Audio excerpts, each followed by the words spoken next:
He was a statistical anomaly like no other. And when he ended up getting brought into this shamanic group and learning these sacred arts of shamanism, which are positively affecting all of the higher frequencies of light and warding off evil demonic spirits. Okay, that's what shamanism's all about, you guys. That's what it's all about, is protecting the community, warding off evil spirits, healing people. Christ healed all sorts of people. And the way that it was done was by him amplifying this electromagnetic field of his to the point of being basically God, being to the point of the universe. Okay, and in the process, he became like a statistical anomaly because he stored his treasure in heaven. He didn't care about money. He didn't care about power. He just wanted love and life and to continue to spread it. So Christ was warding off negative timelines. And I'm going to go as far as to tell you this. Christ was one of the first whistleblowers against the cabal, because the same people that were doing the same death cult that was doing their evil, sick stuff here in the United States and all over the globe is the same evil death cult just thousands of years ago in Jerusalem, in Israel. And it was brought with the Romans. The Romans used to do this whole satanic sacrifice and blood drinking and all that stuff. You can look into it. And they got the Pharisees into that stuff, and the Pharisees were letting the Romans take their kids for rape, for torture, and to drink their blood. The Pharisees probably even participated in it. And when Christ called them out for being these sick people that they were in public, in the temple of God, they went after him. But because he knew that he was not his body, he was willing to endure something of this level of pain. And yeah, Mel Gibson was not exaggerating when he made this movie. This is how badly they beat this man. This loving, kind, caring man that all he ever tried to do was help his community. All he ever tried to do was help the people to grow spiritually. And he beat death again. Because if you look into rainbow body and the Tibetan rainbow body and achieving rainbow body, then that's essentially getting of such a high frequency with your electromagnetic field that you transcend the body, and it's almost like the body shrinks down to like a little pile of ash that looks like a little person. And I'm not even kidding. You can look it up. They have like shrines where people have done this in the past, and they have the body of ash in like a shrine. There's like rock that has like rainbows on it, because somebody achieved rainbow body in a cave. We're talking about really, really high frequency of energy, really, really high frequencies of electromagnetic activity. Okay? Due to this recognition of the self as non-local consciousness, and that continuing to go and go and go into these higher and higher frequencies, more and more expansion.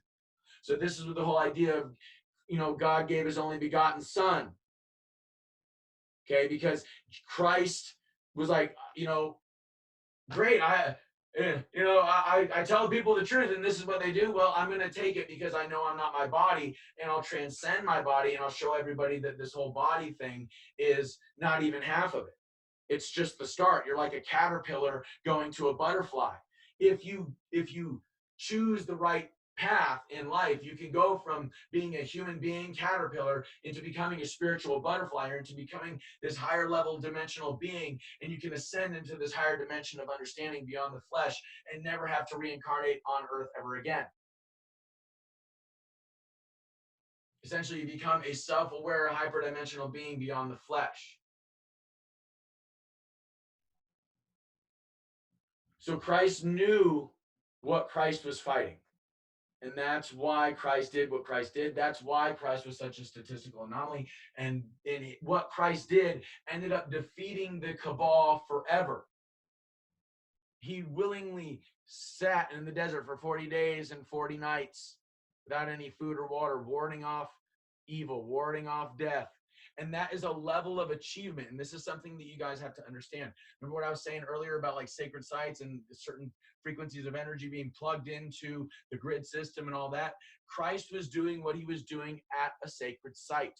And so sitting there for 40 days and 40 nights with no food and no water ended up creating a frequency that was so high that death could not overcome it.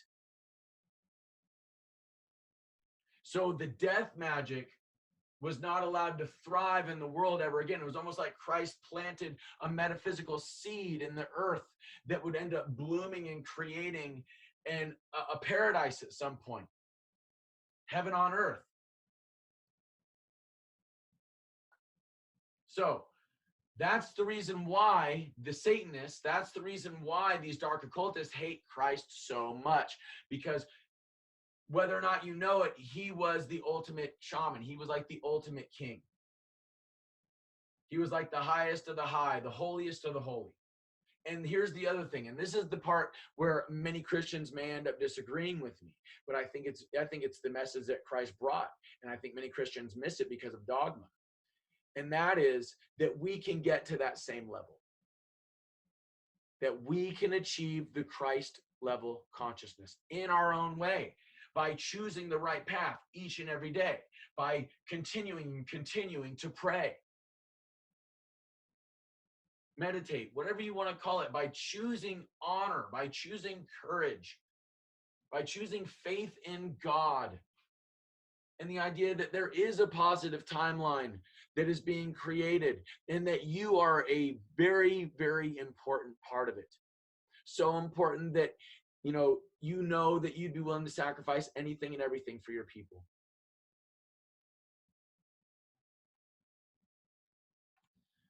So, with that said, let's move on. Now, remember when I said we were going to talk about like the idea of them doing sacrifices and stuff in like churches and shit? Well, try and understand that the modern day churches are these like coliseums, or like these stadiums, okay? Or creepy ass Jeffrey Epstein's pedo island in this creepy temple here. And there's actually an owl god Moloch here on the temple, by the way. Anyway, these places are where satanic sacrifices and stuff like that are done.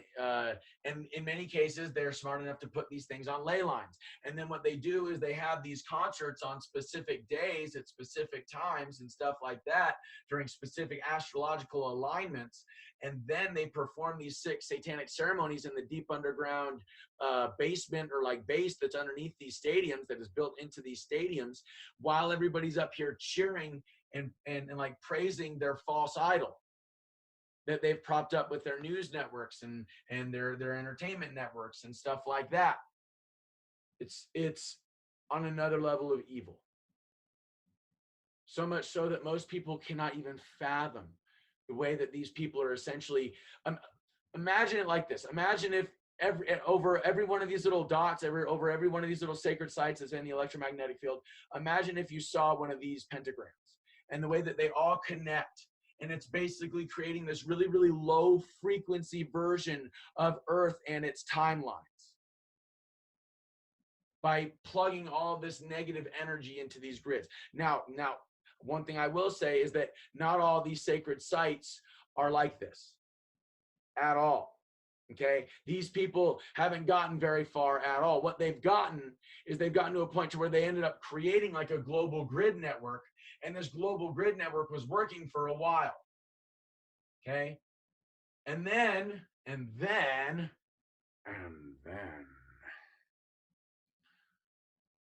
God got involved. But we're going to get to that in a second. What's important to recognize here is this, you guys, that this whole idea of doing these sacrifices on ley lines and stuff like that, it's been going on for thousands of years. That's why they built these pyramids and did the sacrifice on the pyramids. You're plugging that energy into the grid. Same thing with like the sacrifices to Baal and Moloch. And this here is Moloch in Bohemian Grove. Now, Baal and Moloch, it can either be represented as a bull or as an owl. Same thing with Baal. Now, I think it is important to recognize this. George Washington was a Mason. Okay, George Washington was a Freemason. He was also a Christian. And there's 2 different schools of Masonry, from what I understand, 2 different schools of thought. One is based off of the ancient Egyptian temple of Set, or teachings of Set, which is the Egyptian version of Satan.